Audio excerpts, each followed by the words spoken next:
জনাব রহমান, আপনাকে স্বাগত জানাচ্ছি অনুষ্ঠানে। আপনাকে ধন্যবাদ। আমরা ঠিক যে মুহূর্তে কথা বলছি কিছুক্ষণ পরে রাত আমরা যদি বলি ভোরবেলা থেকে শুরু হবে বাংলাদেশের আমি যে বলি ওটা কাঙ্ক্ষিত একটি নির্বাচন হতে যাচ্ছে। কাঙ্ক্ষিত এই অর্থে বলছি যে নির্বাচনটি ত্রয়োদশ সংসদের নির্বাচন হতে যাচ্ছে আগামীকাল সকালে। সেটা অনেক ত্যাগ তিতিক্ষার বিনিময়ে এসেছে, অসংখ্য মানুষের রক্তের বিনিময়ে। আমি বলতে আক্ষরিক অর্থেই তারা অনেক মানুষ জীবন দিয়েছে আন্দোলনে। অন্তত 1500 মানুষের জীবনহানি ঘটেছে, অসংখ্য মানুষ গুম হয়েছে গত 15-16 বছরে, অসংখ্য মানুষ জেলে গেছে, জুলুমে সহ্য করেছে। সবকিছু মিলে একটি ভালো নির্বাচন আসা।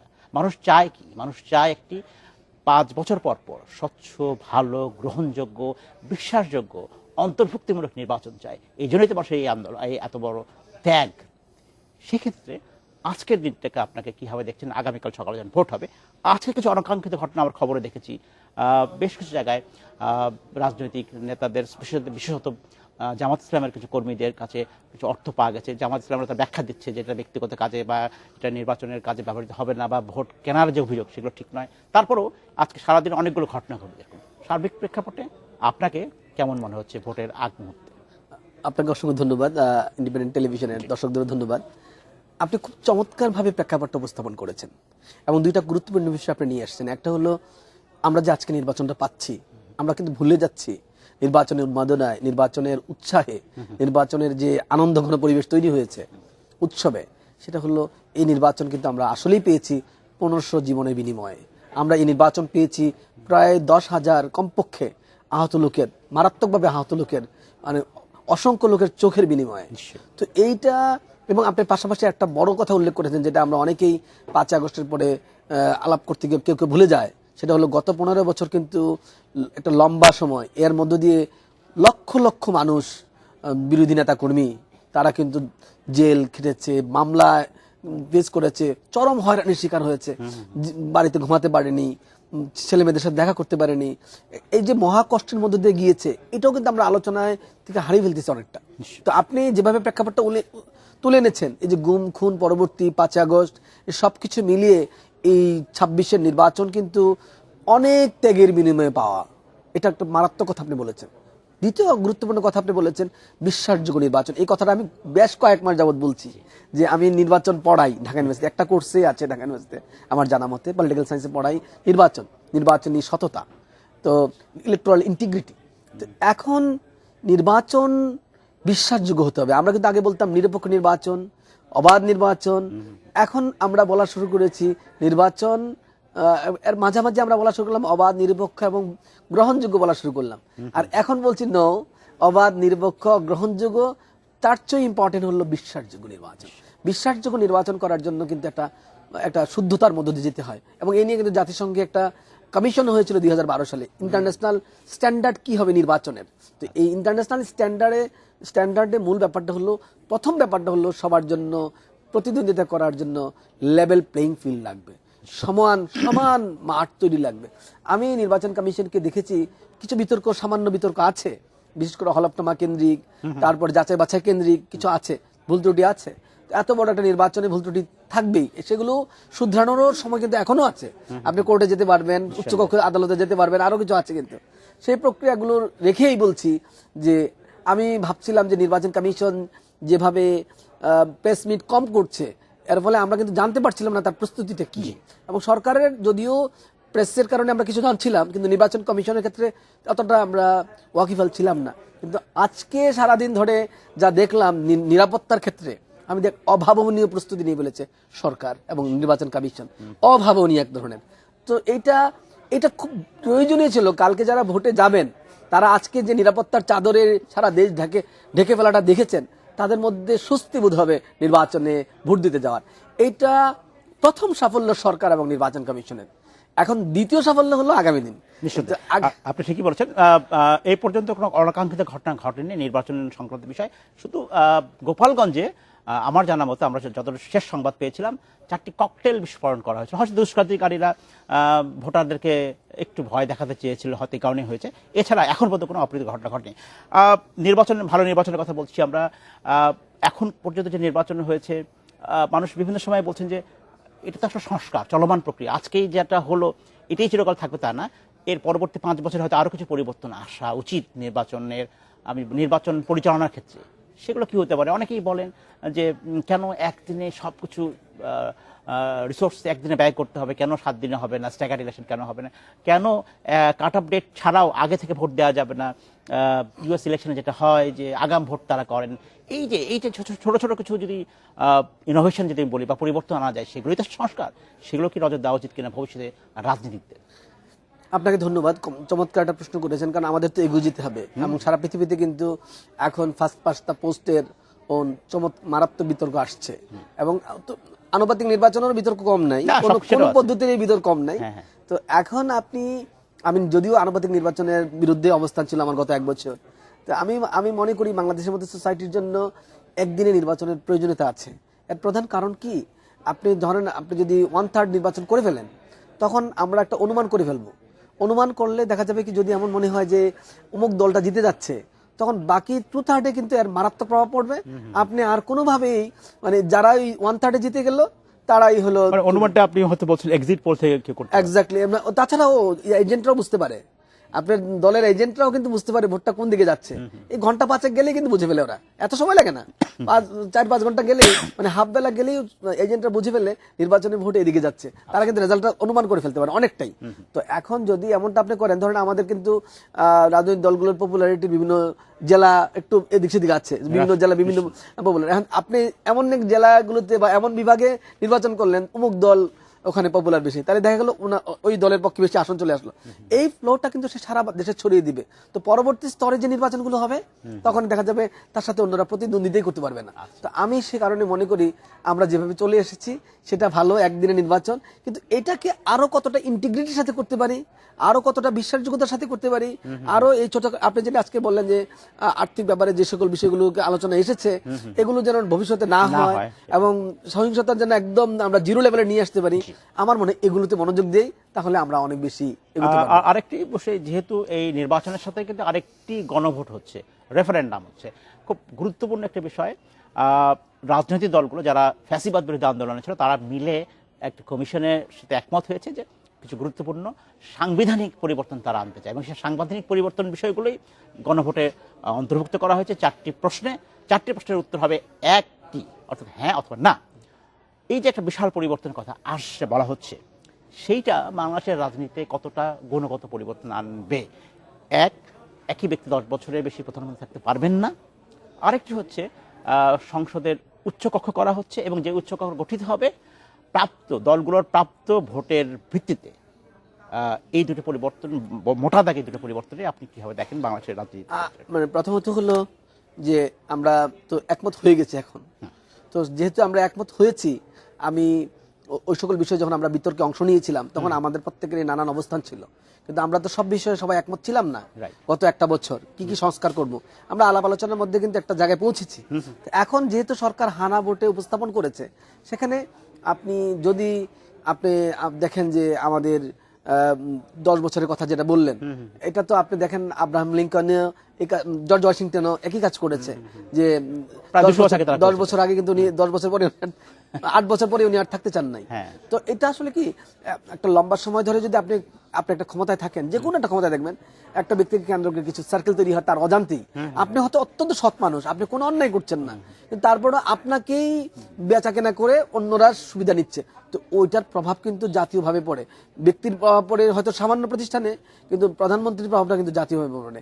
এই জন্য লম্বা সময় আসলেই কোনো অফিসেই লম্বা সময় লোকজনকে এইভাবে মানে রাজনৈতিক অফিসগুলোতে আমি বলছি আর কি, পলিটিক্যাল অফিসগুলোতে, তো সেটা একটা ভালো উদ্যোগ এবং এটা যেহেতু আমাদের কনসেনসাস আসছে। আর আপনি উচ্চকক্ষের কথা বলছেন, উচ্চকক্ষ বাংলাদেশে যদি সঠিকভাবে রাজনৈতিক দলগুলো বন্টন করতে পারে তাহলে ঠিক আছে, কিন্তু উচ্চকক্ষে যদি আবার মানে আমরা সাধারণত গত 2008 সাল পর্যন্ত নিম্নকক্ষের এমপিদের ম্যাক্সিমামের ক্ষেত্রে দেখছি লোকালি তারা মাস্তানি করেন। তো এটা কিন্তু লোকাল পিপলের মানে নির্বাচিত হওয়ার পরে তারা যে অত্যাচারটা চালান, এটাতে কিন্তু একটা বড় অংশের মানুষ অতিষ্ঠ থাকে এবং পরবর্তী নির্বাচন কিন্তু তাকে ভোট দিতে চায় না। তো এখন যদি আমরা অলরেডি 300-র মধ্যে অনেক মাস্তান নিয়ে চলতে হয়, আমাদেরকে চলতে হয়েছে আগে, ভবিষ্যতে আমরা হয়তো ভালো লোক পাবো, তারা জনপ্রতিনিধি আর কি ভালো ঠিক আছে, কিন্তু জনপ্রতিনিধিদের মাস্তানিও কিন্তু আমরা দেখেছি। আপনি দেখেন না গত 15 বছর কত ধরনের মাস্তান কি না করেছে। তো এখন আমরা যদি 100 সিটের মধ্যেও যদি আবার উচ্চকক্ষে যেন ভদ্রলোক নিয়ে আসি, যারা সত্যিকার অর্থে মানুষের উপরে অত্যাচার করবে না, মানুষকে ভালোভাবে রাখবে, সেটা যদি রাজনৈতিক দলগুলো প্রাধান্য দিতে পারে এবং ভদ্রলোকদের নিয়ে আসতে পারে, তাহলে ভালোই হয়। আপনার ধরা যাক উচ্চকক্ষের গঠনের ব্যাপারে বেশ কিছু এই পরিবর্তনের ব্যাপারে বেশ কিছু দলের ভিন্নমত বা নোট অফ ডিসেন্টও কিন্তু রয়েছে। সেক্ষেত্রে কোনো ভিন্নমত তো নির্বাচনে গণভোটে গ্রহণযোগ্য নয়। অর্থাৎ কোনো দল একটা যারা যদি কোনো নোট অফ ডিসেন্ট বা ভিন্নমত দিয়ে থাকে, নির্বাচনে যদি হাঁ ভোট জয়ী হয়, সেখানে তো আর এই ভিন্নমতের কোনো গুরুত্ব একটু থাকছে না। ব্যাপার আছে, কারণ এটা তো আসলে একদিনে সব বাস্তবায়ন হবে না। বাস্তবায়ন হওয়ার জন্য আপনাকে সময় দিতে হবে। তো দেখা যাবে নির্বাচনের পরেও কিন্তু এগুলো বাস্তবায়নের জন্য পদ্ধতি বের করতে গিয়ে রাজনৈতিক দল মানে যিনি সরকারে আসবেন তাকে বিভিন্ন কমিশন আবার গঠন করতে হবে। কি প্রক্রিয়া আপনি এগুলো বাস্তবায়ন করবেন? কারণ এটা তো ইচ্ছা করেই 100 করে ফেলা যাবে না। না, কিন্তু 180 দিনের মধ্যে তো এই সংস্কারগুলো করতে হবে ঠিক এবং আছে। এই সংসদ একই সাথে গণপরিষদের কাজটা করবে। ঠিকই আছে, এই কথা ঠিক আছে।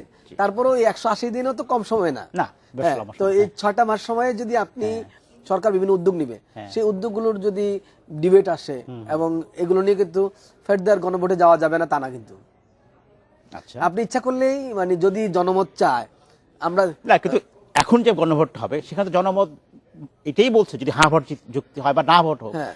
জনগণ তো একটা পক্ষে নিলই তারা। এরপরেও কেন আবার রেফারেন্ডাম কথা আসবে?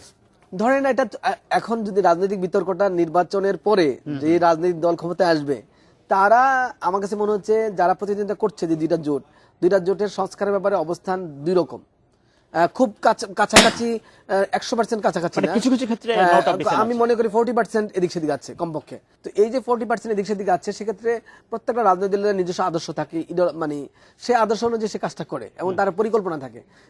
এখন যদি যে নির্বাচিত হবে, সে যারা সংস্কারের পক্ষে নিচ্ছে 100%, তাদের ক্ষেত্রে আমি বলি তারা যে ঠিক এটাকে একইভাবে নির্বাচিত হওয়ার পরে তারাও যদি নির্বাচিত হন, সরকার গঠন করেন, তারাও যে ওই একইভাবে নিবে তা না। সেই কারণে প্রত্যেকেই আমি মনে করি যে সরকার গঠনের পরে সংস্কারের ইস্যুটাতে আলাপ আলোচনা নতুন করে যুক্ত হবেই। হ্যাঁ। এবং এই যুক্ত হওয়াটার পারতটা কতটা উপরে উঠে, কি বিতর্কটা কোন জায়গায় গিয়ে থামে, সেটার উপর নির্ভর করবে আপনার সংস্কারের ভাগ্য। হ্যাঁ, সংস্কারের ভাগ্য হ্যাঁ, হানা ভোটেই কিন্তু নিশ্চিত জনাব না। রহমান, যে বিষয়ে গণভোট হচ্ছে, রেফারেন্ডাম হচ্ছে, সে বিষয়ে কি আবার বিতর্ক প্রয়োজনটা কোথায়? কারণ পরিষ্কারভাবে বলা হচ্ছে যে উচ্চকক্ষ কেমন ভাবে গঠিত হবে সেটা বলা আছে। সেই বিষয়ে কি আপনার মনে হয় আবার করতে হবে? না, ওটা হচ্ছে আমাদের সোসাইটির যে নেচার। আপনি যখন আপনার এই টকশোগুলোতে, আপনার পত্রিকাগুলোতেই নির্বাচনের পরের দিন থেকে দেখবেন যে রাজনৈতিক দল জিতেছে বা যে জোট জিতেছে তার মতো করে আলোচনার সামনে আসতে থাকবে। মাসখানেক গেলেই দেখবেন এটা একটা নতুন মানে চরিত্র লাভ করছে। সেই চরিত্রটা যদি এমনটা হতো, যারা মানে এই রাজনৈতিক দলগুলো সবাই যদি মনে করতো যে তারা 100% এভাবেই এটাকে বাস্তবায়ন করবে, তাহলে কোনো সমস্যা ছিল না। কিন্তু আমি দেখছি যে এটা মানে বাস্তবায়নের প্রক্রিয়া নিয়ে আমি রাজনৈতিক দলগুলোর মধ্যে মানে একই মত দেখছি না, সহমত দেখছি না। সেই জায়গা থেকে আমি বলছি যে আলাপ আলোচনা আসবে, কিন্তু এতটুকুতে খুশি থাকি না কেন আমরা যে মানে আপনি ধরেন 40%, 50%, 60% যদি কার্যকর হয়, আপনি যা সিদ্ধান্ত নিচ্ছেন, এটা আসলেই তো অনেক অর্জন, মানে একদিনে সব হয়ে যাবে না।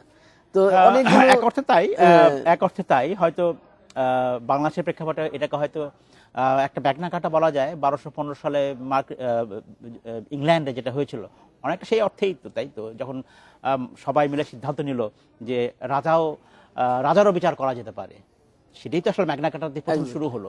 তো এক অর্থে বাংলাদেশ এটাও শুরু হলো যে একই ব্যক্তি 10 বছর বেশি প্রধানমন্ত্রী থাকতে পারবেন না। সুশাসনের অগ্রগতির ক্ষেত্রে একটা বড়, আমরা যেটা বলি, অগ্রগতি। কিন্তু সাথে সাথে আরো বিষয়গুলো ছিল। নিশ্চয়ই সংস্কার হয়তো একবারে হয় না, একদিনে হয় না, ধীরে ধীরে হয়। এই বিষয়ে আপনার কাছে আরেকটা বিষয় জানতে চাচ্ছি যে পরবর্তীতে রাজনীতির চরিত্রটা আসলে কেমন হওয়া উচিত? আমরা কি আসলে আবারও দেখতে চাই হানাহানি, মারামারি রাস্তাঘাটে? আপনি অলরেডি চরিত্র কিন্তু চেঞ্জ হয়েছে, এই কথাটা আমরা বলছি না। আপনি তো আপনি আমার চেয়ে হয়তো বয়সে সিনিয়র হবেন। এই যে আমরা কিন্তু 2008 পর্যন্ত যে নির্বাচন দেখেছি এবং আমাদের যে 4টা নির্বাচন, বিশেষ করে 3টা নির্বাচন, 91 থেকে 2001, 2008 নিয়েও একটু কথা উঠছে এখন। তো এই নির্বাচনগুলোতে আপনার যেরকম হানাহানি দেখেছেন, যেরকম অর্থের খেলা দেখেছেন, 2026 নির্বাচনে তো সেটা আমরা দেখছি না। এবং আমার মনে হয় এটা 20% নিচে নেমে এসেছে, আমার অনুমান। তো মানে যেভাবে আমি দেখেছি আগে আমার ছোটবেলায়, যখন আমি এর চেয়ে কম এঙ্গেজড, তখনই আমি এত দেখতে পেরেছি, বা আপনি দেখেছেন এত টাকার ছড়াছড়ি, এত ম্যানিপুলেশন, এত বেশি কেন্দ্র দখল, এত বেশি মারামারি, এত বেশি খুন। আর এখন আপনি দেখেন এর মধ্যে কিন্তু এত বড় একটা নির্বাচন হয়ে যাচ্ছে, মানে ক্যাম্পেইনকালীন সময়ে কিন্তু আগের তুলনায় অনেক অনেক বেশি সীমিত। সেটি হচ্ছে যে এবারে নির্বাচনের একটা বড় দিক হচ্ছে বাংলাদেশের অন্যতম পুরাতন দল আওয়ামী লীগ নির্বাচনে অংশ নিতে পারছে না। তাদের রাজনৈতিক কার্যক্রমের উপর সরকারের নিষেধাজ্ঞা আছে। নির্বাচন কমিশনের পক্ষ থেকে তাদের নিবন্ধন স্থগিত করা হয়েছে, তারা দিতে পারছে না। আওয়ামী লীগের ভবিষ্যৎ কি? অনেকেই যেটা বলছে, সবাই একমত যে এত বড় একটা অন্যায় হয়েছে দেশে, এখন পর্যন্ত আওয়ামী লীগের কোনো নেতা ভুল স্বীকার করেনি, বা তাদের ভুল হচ্ছে তারা বলছেন না, তারা পুরোটাই বলছেন না। তাহলে ভবিষ্যৎ কি হবে? আওয়ামী লীগ দাঁড়াতে পারবে নাকি দাঁড়াতে পারবে না? আমরা 2008-এর নির্বাচন পর্যন্ত আওয়ামী লীগের যে ভোট ব্যাংক দেখেছি, সেই ভোট ব্যাংকটা মাথায় নিয়ে কিন্তু আমরা বলছিলাম যে কর্তৃত্ববাদ ফেসিবাদ প্রতিষ্ঠা করলেও আওয়ামী লীগের সমর্থকদের কি অবস্থান সেটা কিন্তু আমরা জানি না। সে কারণে কিন্তু সরকার সহ রাজনৈতিক দলগুলো সবাই কিন্তু একটু কনফিউজ, মানে হয়তো কনফিউজ ছিল, তাদের আচরণও মনে হয়েছে অনেক সময়। এরপরে কনফিউশনটা কিন্তু আরো ক্লিয়ার হয়। আপনি দেখেন এইবারের প্রতিদ্বন্দ্বী রাজনৈতিক দলগুলো কিন্তু খুব বারবার করে কিন্তু তারা মনে হচ্ছিল যে আওয়ামী লীগের সমর্থকদের ভোট চায়। কিন্তু আজকে এবং কালকে আমি যেটা দেখলাম যে সারা দেশ থেকে যে পরিমাণ মানুষ শহরগুলো থেকে এলাকায় গিয়েছে, আমার অনুমান ছিল যে যারা আওয়ামী লীগের সমর্থক তারা হয়তো ভোট দেওয়ার জন্য যাবে না। তো এটা আমি অনুমান করেছিলাম, কিন্তু যেভাবে ঢাকা শহর ফাঁকা হয়েছে, এতে আমার কাছে মনে হচ্ছে আসলেই কি বাংলাদেশের মানুষের নাগরিকদের বা বাংলাদেশের নাগরিকদের মনস্তাত্ত্বিক কোনো পরিবর্তন আসলো, যে আমরা যে হিসাবটা ধরছি 2008 পর্যন্ত, এই হিসাবটা কি চেঞ্জ হয়ে গেছে কিনা? মানে আমরা যেটা বলছি যে 30-40% বা কখনো কখনো 37% ভোট পেয়েও তো আওয়ামী লীগ পাস করেছে, তো এই 37%, 30%, 20% যেটা আমরা বলছি আওয়ামী লীগের সমর্থক, এটা কি স্টিল অটুট আছে কিনা, এটা কিন্তু যাচাই করা দরকার আছে। এবং এই কারণে আমার কাছে মনে হয় এইবারে যে রাজনৈতিক দলগুলো, বিশেষ করে বড় রাজনৈতিক দলগুলো যেভাবে আওয়ামী লীগের সমর্থকদেরকে মানে কম্পিটিশনের মধ্য দিয়ে ভোট চাইতে গেল, এইটা বুমেরাং হয় কিনা এবং তাদের মানে কাজে লাগবে না, এমন হতে পারে তাদের কারোর কাজে লাগবে না। কারণ আসলে এইবারের নির্বাচনের নির্ধারক 4টা পয়েন্ট আমি আপনাকে বলি। একটা হলো, প্রথমত হলো তরুণ ভোটার, দ্বিতীয়ত হলো নারী ভোটার, তৃতীয়ত হলো আপনার সংখ্যালঘু ভোটার। তারা ভোটটা এক জায়গায় দিবেই, সো তারা ভোট দিবে, তারা ভোট দেয়, তারা সবসময় ভোট দেয়। সংখ্যালঘু ভোটার নানান কারণে ভোটে যায় তারা। চতুর্থ হলো, আমি মনে করি যে 10%, 15%, আমি জানি না পার্সেন্টেজ আসলে কত, যেটুকু সমর্থক আওয়ামী লীগের আছে তারা যাবে। তার এই 4টা, চতুর্থ কিন্তু আমি বলেছি আওয়ামী লীগের সমর্থক। অনেক ধন্যবাদ জনাব রহমান, আমাকে আপাতত শেষ করতে হচ্ছে, আমরা ভবিষ্যতে আমরা কথা বলবো আপনার সাথে। এই ছিল 72 ঘন্টার আমাদের সাথে থাকবার জন্য। আমাদের সাথে থাকবেন, আমরা আছি অবিরাম 72 ঘন্টার সংবাদ।